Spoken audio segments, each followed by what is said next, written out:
Bueno, les decía, cuando hablamos de la economía, ¿sí? Cómo desarrolla el Estado la función económica, em, se refiere más que nada a cómo se ocupa de la organización social, económica, política, em,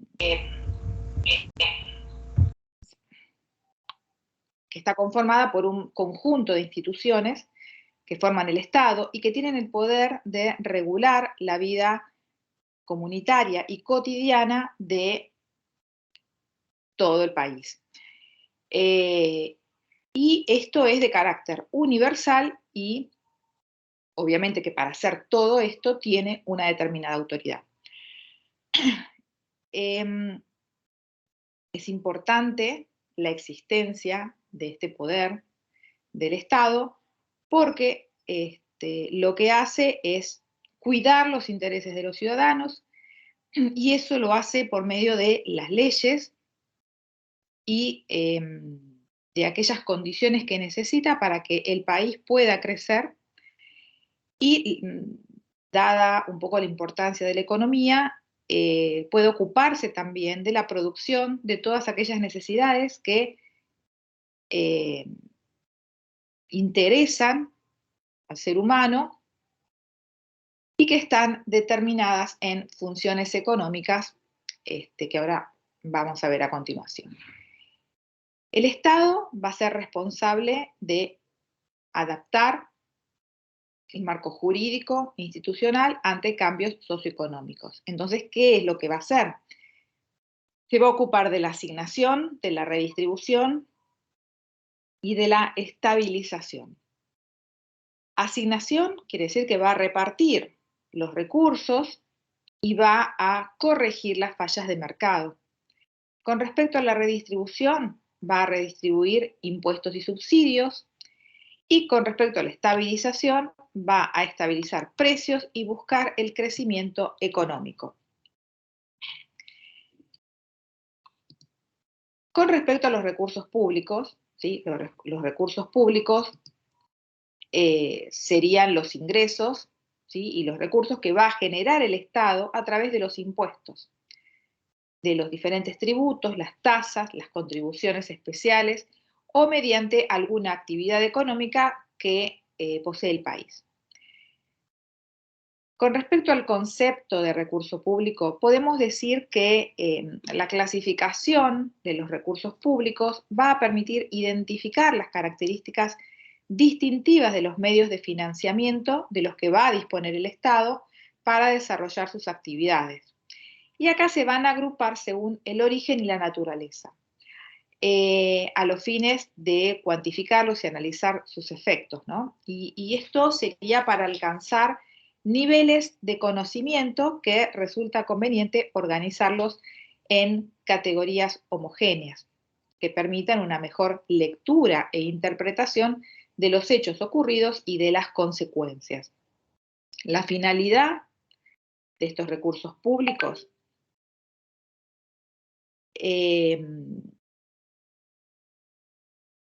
va a ser de identificar las fuentes de financiamiento, ¿sí? Con las que cuenta el Estado, medir el resultado de las operaciones financieras del Estado, eh, lo cual, midiendo el resultado de las operaciones financieras, va a facilitar la evaluación del efecto de los recursos públicos en la actividad económica. También la finalidad va a ser determinar la elasticidad de los ingresos con relación a las variables que constituyen su base de imposición, o sea, cómo qué base imponible vamos a tener para poder empezar a cobrar los impuestos y para eso tenemos que ver cómo está funcionando la economía. Analizar además la situación económico-financiera de las instituciones públicas.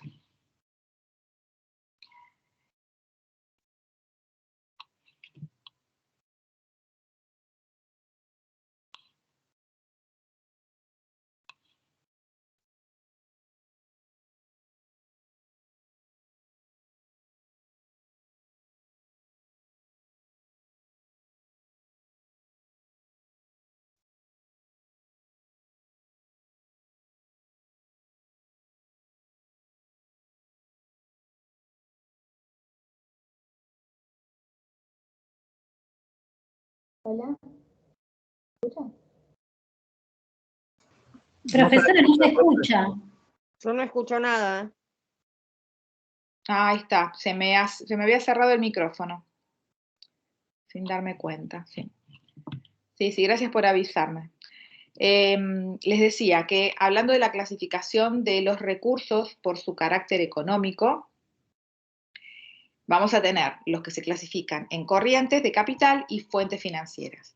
Los ingresos corrientes son aquellos que se dan dentro del año calendario y son los que no suponen una contraprestación efectiva como los impuestos y las transferencias recibidas para los gastos corrientes, ¿no? O sea, el impuesto se paga, ¿sí? y no se da nada a cambio.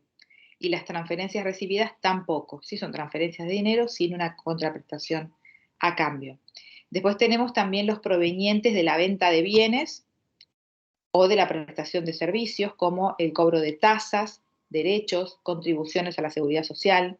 También vamos a tener las rentas que provienen de la propiedad, los recursos de capital que se van a originar, como pueden ser la venta y la desincorporación de activos. Estos son extraordinarios, ¿sí? Porque el Estado no es que está continuamente vendiendo propiedades, ¿no? Pero puede pasar que quizás se genere una venta o se desafecte algún activo y ahí también hay un recurso. También tenemos las transferencias recibidas de otros agentes para fines de capital, la recuperación de préstamos, ¿sí? Préstamos que ha hecho el Estado y que se los devuelven. Y las fuentes financieras van a estar constituidas por el endeudamiento público, la deuda pública, el incremento de otros pasivos y la disminución de las disponibilidades. Ahora, los recursos también se pueden clasificar por rubro, ¿sí? Y la clasificación por rubro ordena, ¿sí? O sea, a agrupar y presentar a los recursos públicos en función de los diferentes tipos que surgen. Y esto viene de la naturaleza de las transacciones que le van a dar origen.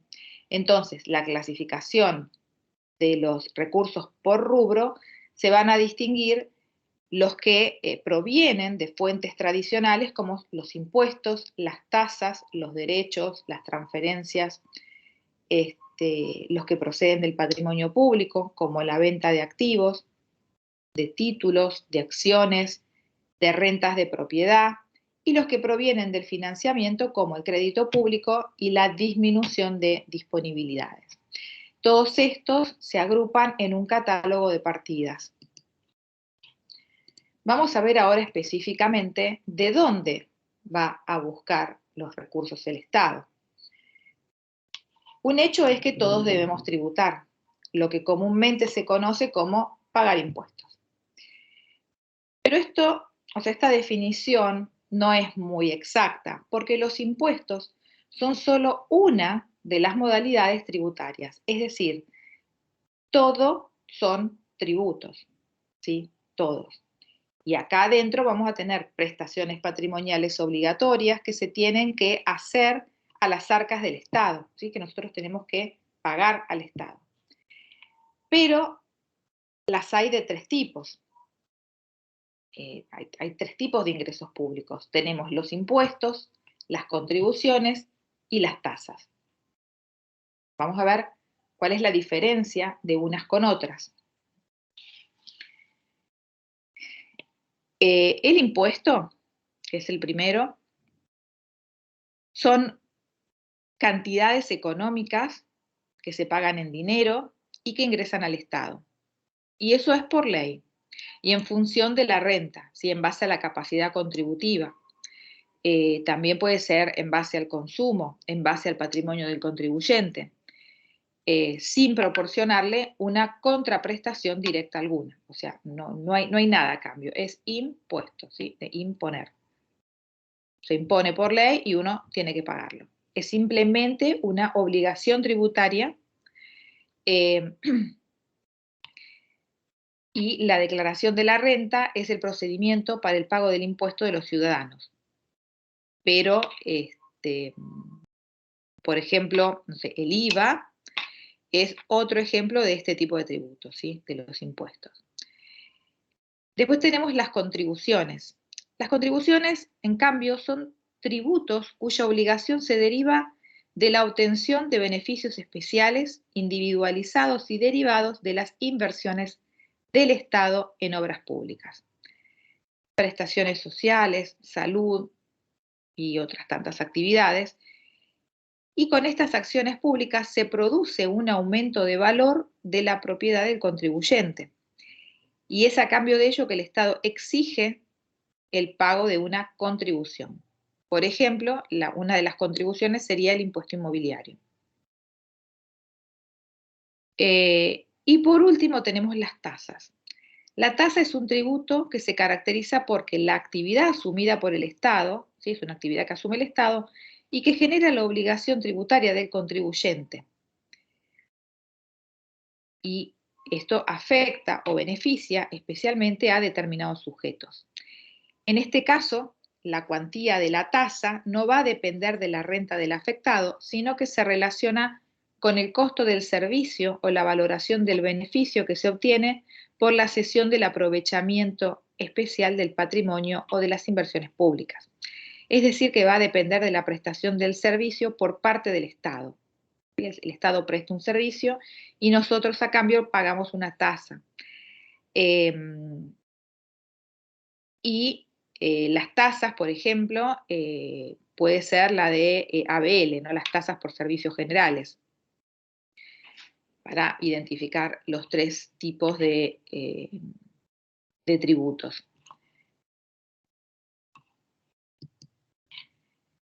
Los impuestos, ¿sí? Son cargas obligatorias que las personas y las empresas tienen que pagar para financiar al Estado.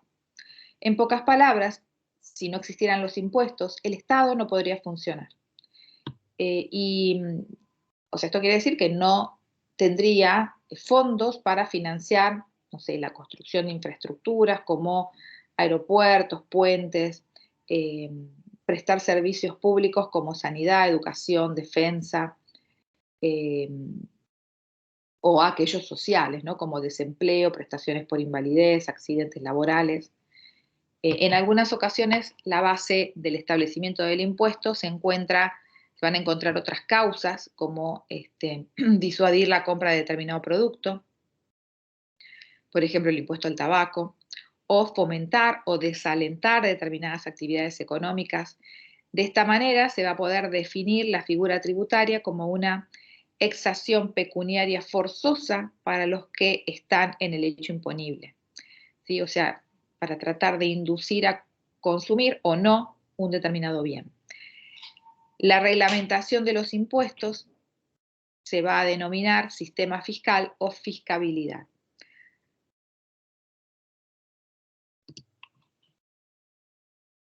Tenemos las finalidades también de los impuestos y tienen tres fines: fines fiscales, fines extrafiscales y fines mixtos. Cuando hablamos de fines fiscales, es la aplicación de un impuesto que, para satisfacer una necesidad pública de una manera indirecta, lo que hace es recaudar, y lo producido de la recaudación, que es dinero, se va a aplicar en gastos para financiar diferentes servicios públicos. En cuanto a los fines extrafiscales, es la aplicación de un impuesto para satisfacer una necesidad pública o un interés público de manera directa. Un ejemplo acá es lo que dijimos antes, son los cigarrillos y las bebidas alcohólicas, ¿sí? Donde se los carga, el de tabaco se hacía para disuadir un poco el consumo del tabaco, pero bueno, nada, recauda de ahí y después son muy pocos los que dejan de fumar porque se le agregó un impuesto. Lo mismo con las bebidas alcohólicas. Y después están los fines mixtos, que es la finalidad que busca de una manera conjunta los dos fines anteriores. Siguiendo con los impuestos, el impuesto también tiene elementos, ¿no? Se compone de una serie de elementos. Vamos a ver uno por uno. Tenemos el hecho imponible, que es la circunstancia cuya realización, de acuerdo con la ley, obviamente, origina la obligación tributaria. Son hechos imponibles comunes la obtención de una renta, la venta de bienes, la prestación de servicios, la propiedad de bienes, la titularidad de derechos, la compra de bienes o mismo la herencia o la donación, también es un hecho imponible. También tenemos al sujeto pasivo. El sujeto pasivo es el que debe, es la persona natural o jurídica que va a estar obligada por la ley al cumplimiento de las prestaciones tributarias. Es quien paga. Se distingue entre el contribuyente, al que la ley le impone una carga tributaria, y el responsable legal o sustituto del contribuyente que está obligado al cumplimiento material o formal de la obligación. ¿Sí? Es el sujeto pasivo. Vamos a ver del otro lado el sujeto activo. Ahí es la entidad administrativa, ¿sí? Es el Estado, que se ve beneficiada directamente por lo recaudado del impuesto. Es quien hace figurar en su presupuesto los ingresos por ese tributo, ¿sí? Hace figurar en el presupuesto el ingreso por ese impuesto que está cobrando.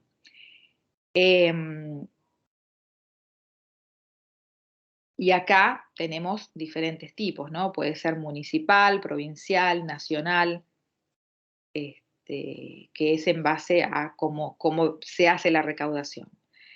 Después tenemos la base imponible. La base imponible es la cuantificación y la valoración del hecho imponible, ¿sí? Es decir, cuánto vamos a cobrar, y determina la obligación tributaria. Se trata de una cantidad de dinero, pero puede tratarse también de otras cosas como por ejemplo, o sea, no es en base a una capacidad patrimonial, sino que también se puede calcular según el número de personas que viven en una vivienda, los litros de nafta o litros de alcohol o número de cigarrillos, ¿sí?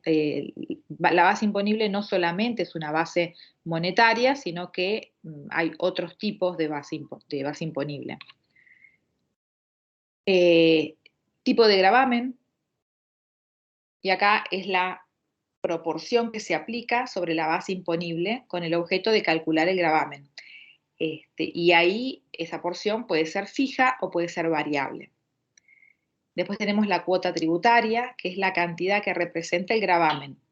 Puede ser una cantidad fija o el resultado de multiplicar el tipo impositivo por una base imponible. Y por último, la deuda tributaria es el resultado final, luego de reducir la cuota, con posibles deducciones de incrementarse, ¿sí? Con algunos recargos, y tiene que ser pagada al sujeto activo según las normas y los procedimientos establecidos para tal efecto. ¿Sí? O sea, surge la deuda tributaria, que es el impuesto en sí, que es lo que vamos a estar obligados a pagar al Estado, se va a pagar nosotros, sujeto pasivo, al Estado, sujeto activo, ¿sí? Por medio de lo que dice la ley.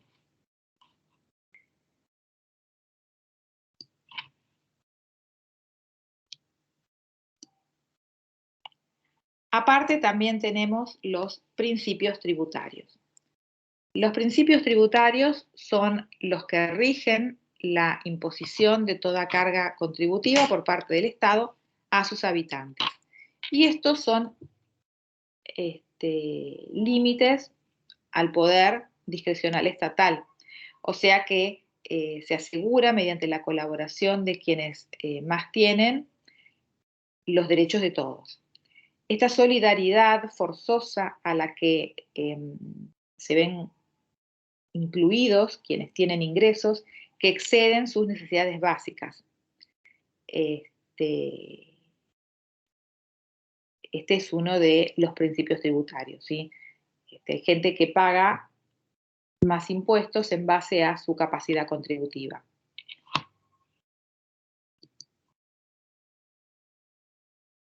Vamos a verlos ahora bien todos uno por uno. Tenemos el principio de legalidad, y acá quiere decir que no hay tributo si no hay ley, ¿sí? Los impuestos o los tributos existen porque fueron emanados de una ley del Poder Legislativo. Principio de igualdad, quienes tienen la misma capacidad económica contributiva tienen que soportar las mismas cargas impositivas sin excepciones ni privilegios, ¿sí? Por eso que acá es ante la equidad de capacidad contributiva, ¿sí? No quien tiene más y quien tiene menos pagan los dos iguales. No. Tienen la misma renta, por lo tanto pagan el mismo impuesto. Principio de generalidad. Al igual que las leyes que crean los impuestos, los tributos tienen que ser generales para todos aquellos que están en situaciones económicas idénticas. O sea, todos pagan, ¿sí? No todos pagan lo mismo porque no todos tienen la misma capacidad contributiva, pero sí es general para todos. Principio de la no confiscatoriedad. Hay un límite al monto del tributo, por lo cual no puede gravarse por encima de los montos que absorben una parte importante de la renta o absorben el capital. En Argentina, por ejemplo, se considera confiscatorio un impuesto de más del 33%, ¿sí? A la propiedad inmobiliaria y a las sucesiones, por ejemplo. Y tienen que garantizar la propiedad privada. El principio de proporcionalidad. Tiene que existir una relación directamente proporcional entre el monto del tributo y la capacidad contributiva. Si crece la capacidad contributiva, crece el monto del tributo. Principio de la equidad. La equidad significa que cada uno paga en función de los bienes y las ganancias que posee. Y esto es para ayudar a quienes no pueden satisfacer sus necesidades básicas y contribuir a mantener los servicios públicos, ¿sí? Ahí está cuando nosotros pagamos el impuesto en base a nuestra capacidad contributiva y el Estado lo redistribuye, ¿sí? Entre quienes más lo necesitan para poder satisfacer las necesidades de toda la población. Profe, perdón, una pregunta. En el principio de proporcionalidad, ¿era una relación proporcional entre el monto del tributo y...? Es una relación directamente Ok. proporcional entre el monto del tributo y la capacidad contributiva. Perfecto, gracias. Directamente proporcional, ¿sí? Porque puede ser inversa y es al revés, ¿sí? Eso ahí también es importante.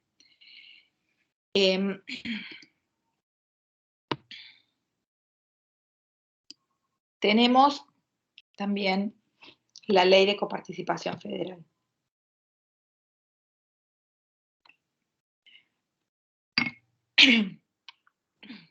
Bueno, acá es el sistema de rangos constitucional de la República Argentina que tiene por objeto coordinar la distribución de lo producido de los tributos que cobre el Estado federal y en virtud de una delegación efectuada a las provincias. Esto es que el Estado tiene que recaudar tributos y hace una redistribución, porque en realidad lo que recaudan las provincias, que son autónomas, no alcanza, ¿sí? No les alcanza lo que recaudan. Entonces, las provincias cobran impuestos a sus habitantes, pero tienen demasiado gasto. Entonces no alcanza. Como no alcanza, el Estado también que recauda, pero el Estado, por el contrario, recauda más de lo que realmente necesita, ¿sí? El Estado Nacional. Entonces lo que hace es redistribuir ese excedente en las provincias que sí lo están necesitando. O sea que el Estado recauda los tributos, retiene su porción, ¿sí? Lo que realmente necesita para realizar sus tareas, y redistribuye el resto entre las provincias. La última incorporada fue la Ciudad Autónoma de Buenos Aires en la reforma constitucional de 1994.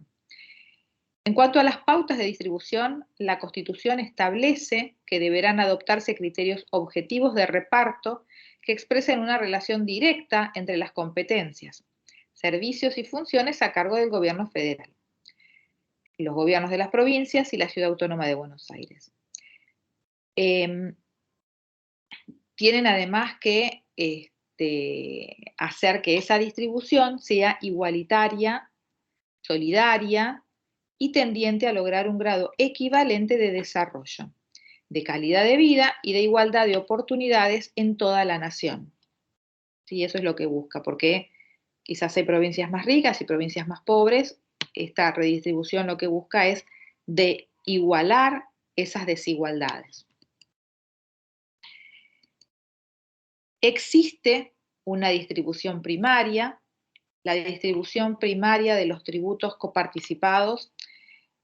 Al no existir una ley convenio, necesariamente tiene que detallarse según las disposiciones de cada una de las normas que van a intervenir en este sistema.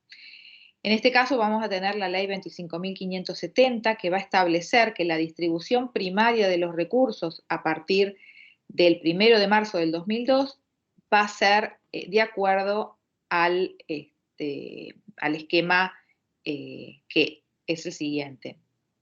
Primero, por la ley 23.548 de coparticipación federal, la distribución primaria va a ser del 42,34% al Tesoro Nacional.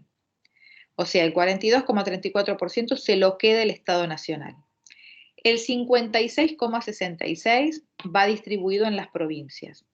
Y el 1% queda en el Ministerio del Interior como un fondo de aportes del Tesoro Nacional a las provincias.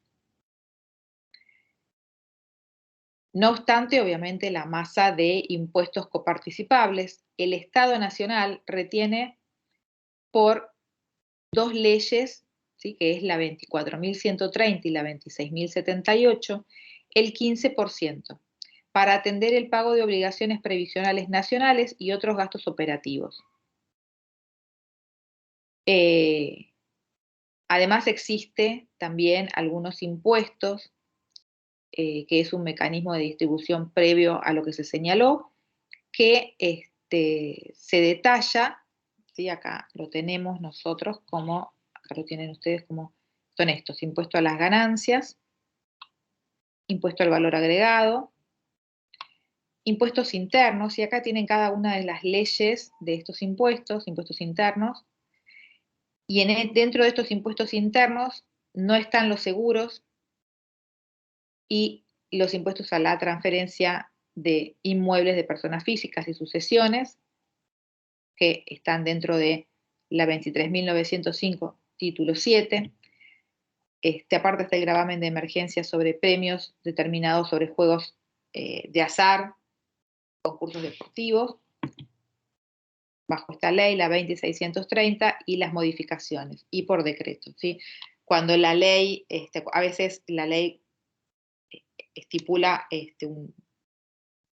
un cierto tipo de comportamiento con respecto al impuesto, pero cuando no se puede esperar la ley, obviamente salen disposiciones al margen de esa ley que van por decreto. Después tenemos el impuesto sobre capital de las cooperativas, con todas sus leyes, y el impuesto a la energía eléctrica.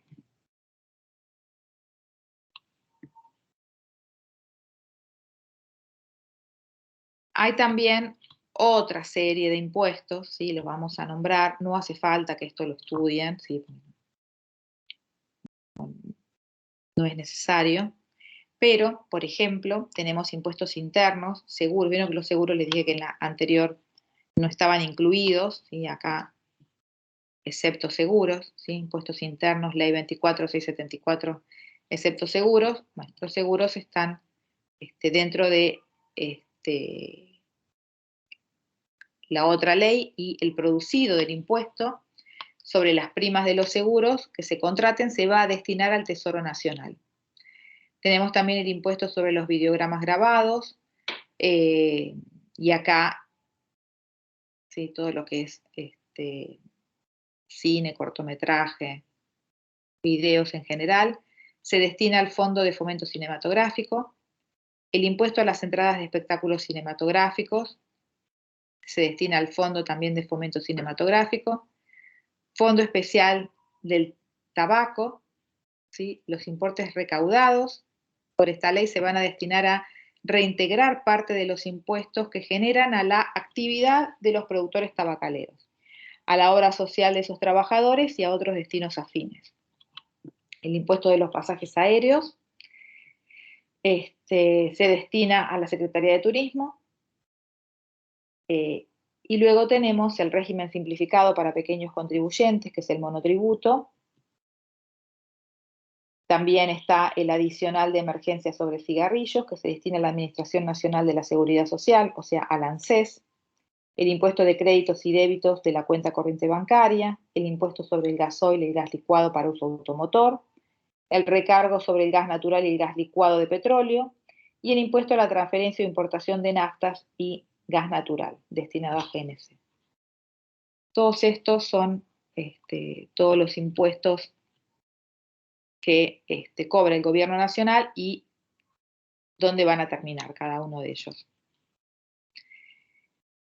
Tenemos también la distribución secundaria, ¿sí?, de la coparticipación federal. Y en la distribución secundaria se constituyen los porcentajes de reparto que se asigna a cada provincia, una vez determinada la masa coparticipable correspondiente al conjunto de provincias. Ahora les voy a mostrar el cuadrito, ¿sí?, que es este que está acá. Quiero que se vea. Y ese cuadro lo que hace es sintetizar el porcentaje correspondiente a cada jurisdicción de acuerdo a la ley 23.548 de coparticipación federal de impuestos y todas las modificatorias. Estos porcentajes están dados por la cantidad de habitantes que tiene la provincia.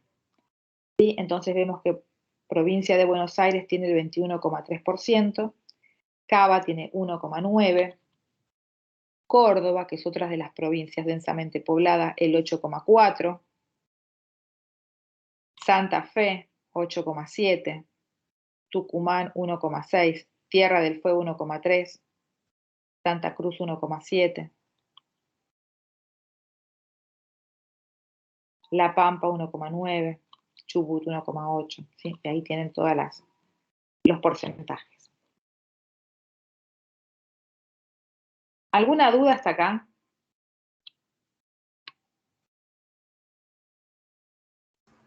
Profesora, ¿tenemos que conocer estos porcentajes o solamente saber? No.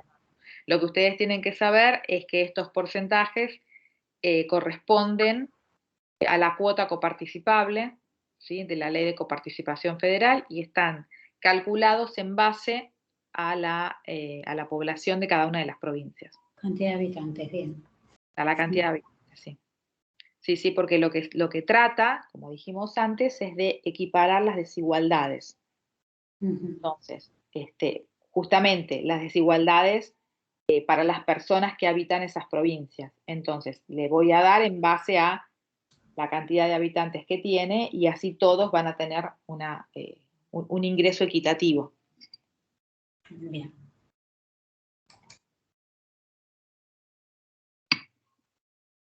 ¿Alguna otra duda, chicos, sobre esto? Igualmente este tema no es muy largo, les dejé el apunte en el foro y es solamente una unidad del libro. Sí, no hay mucho más.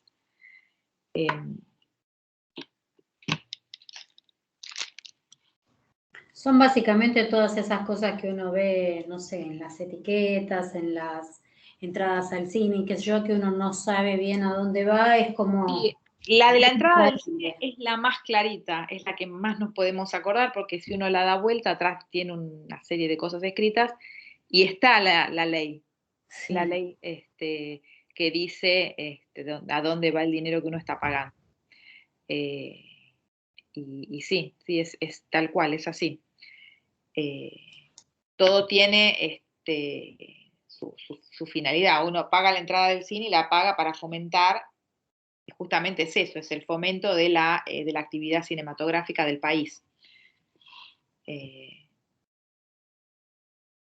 Y eso, bueno, depende del país, creo que todos los países esos lo hacen, solo que hay países que le dan más dinero, ¿sí?, que otros. Depende también de la visión que tenga el gobierno de turno, ¿no? Porque la ley está, pero quizás después se pueden hacer proyectos especiales donde participa el Estado, o no sé si ustedes, cuando a veces se ven algunas películas y se está con la participación ¿no? Hay varias empresas privadas que participan a la película, y a veces también está el Estado, pero el Estado está representado por el loguito de la televisión pública. Y ahí no solamente está el dinero de los impuestos que el Estado le da, sino que además hay una participación de las arcas del Estado para financiar esa película. ¿Sí? Que quizás es considerada de interés público, y la hacen, o quizás documentales, bueno, un montón de trabajos cinematográficos a los que el Estado le interesa que se hagan para que se vean.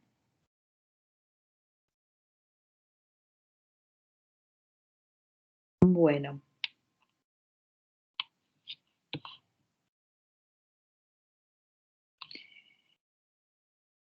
Veamos ahora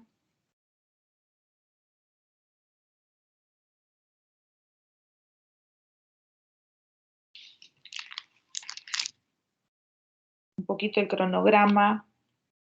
A ver.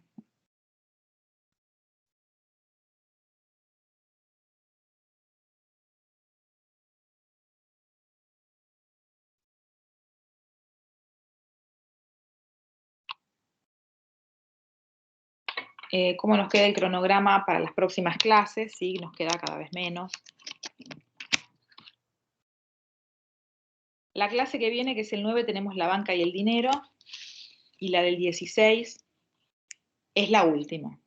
Ahí vamos a ver la unidad 10 y la 11, y ahí vamos a terminar ya con todos los temas. El 23 de noviembre vamos a tener la clase presencial en la universidad. Esa clase presencial es optativa, ¿sí? No es obligatoria.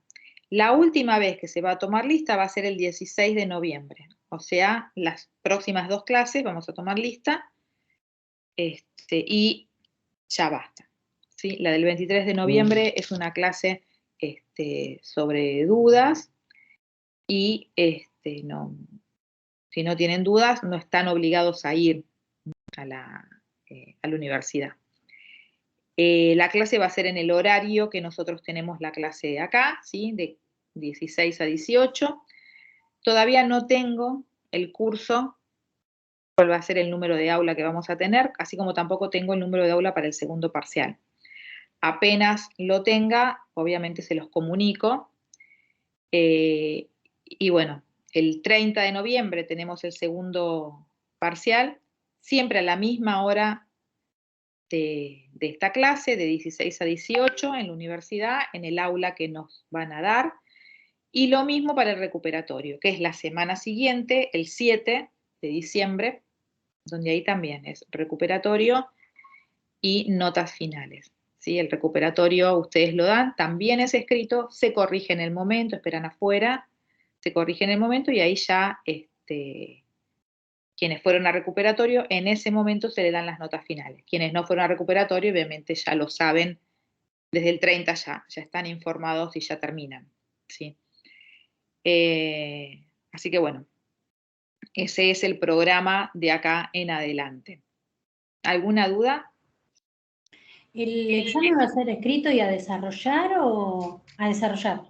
Sí. Sí, van a ser 5 preguntas. Va a volver a la modalidad del último cuatrimestre del 2019. Eran 3 preguntas a desarrollar y 2 multiple choice. Pero tampoco a desarrollar no es que les va a tener que escribir 5 carillas. ¿Sí? A desarrollar es un párrafo de 7 renglones. ¿No? Se buscan preguntas de esa extensión. ¿Sí? Porque aparte tenemos poco tiempo. ¿Sí? Son 2 horas para el parcial, así que no es tanto, por lo tanto tiene que ser parcial realizable en ese tiempo. El tema que dijiste, la clase próxima, la banca y el dinero, y el otro tema. El otro tema es la unidad 10 y la 11. La unidad 10 es la economía internacional y la balanza de pagos, y la unidad número 11, economía y derecho.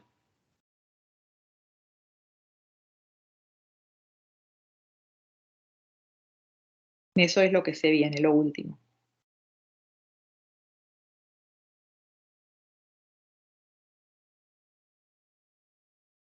Perfecto. Bueno, ¿algo más, chicos?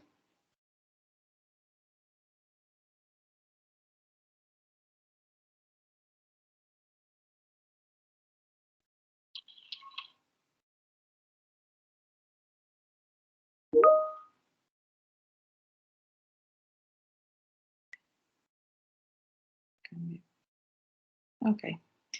Bueno, ahora, si no tienen más preguntas, yo voy a desconectar la reunión. Sigo en el foro disponible, donde les voy a postear la pregunta. Y recuerden que tienen una semana para responderla.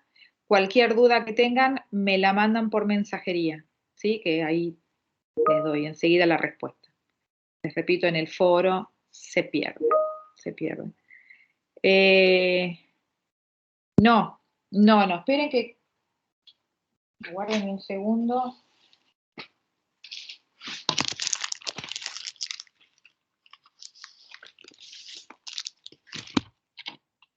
Tomo el programa en mano porque... Miren. A ver, tenemos 8 política tributaria.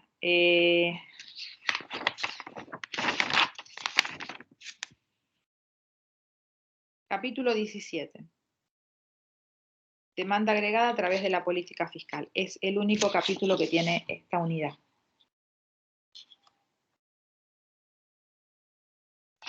Lo único que tendría que ver es, les voy a agregar algo, porque sé que no está en el libro de Mochoni Becker, que es la ley de coparticipación federal, pero es un apunte muy cortito.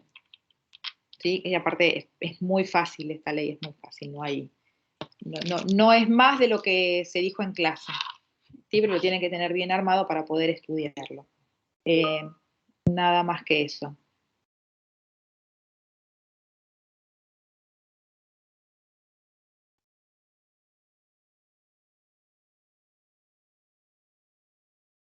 Bueno, sí.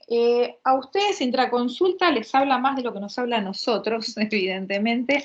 Ustedes ya tienen el aula, ahora yo me la voy a anotar para confirmarla, que tengamos la misma información.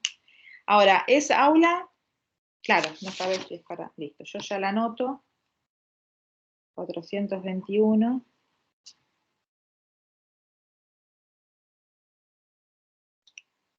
Y me informo a ver para qué, si es para la clase o para rendir. Profesora, pero debería ser por burbujas, ¿o no? No somos tantos. Hay capacidad para 50 en el aula. Ah, perfecto. Acá hay conectados 38, no sé si se van a presentar todos. Así que no. No habría Igualmente, problema. en el caso de que estén todos y que no haya espacio, nos asignan otra aula y está el titular también. O sea que somos 2 profesores. No es que un aula se va a quedar sin nadie. Acá, Salerno, Julieta pregunta, ¿queda alguna bibliografía por subir al foro? De esta clase, solamente la ley de coparticipación federal. ¿Sí? Después, por las otras clases, a medida que se van abriendo los foros, van a tener la bibliografía adentro de ese foro. Y sí, quedan las últimas 3 unidades, la de la próxima clase y la de la otra. La 9, 10 y 11. Son las últimas que quedan.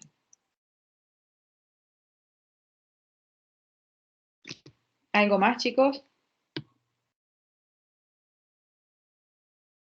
Nos vemos, profe.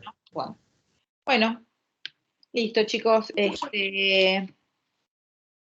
No se olviden de responder la pregunta, ¿sí? Que es muy importante. Así que bueno, nada. Gracias y nos vemos la semana que viene. Recuerden que dudas por mensajería. Gracias, profesora. Chicos, Gracias, profe. Hasta la próxima. Chao, profe. la semana que viene. Hasta luego. Gracias, profe.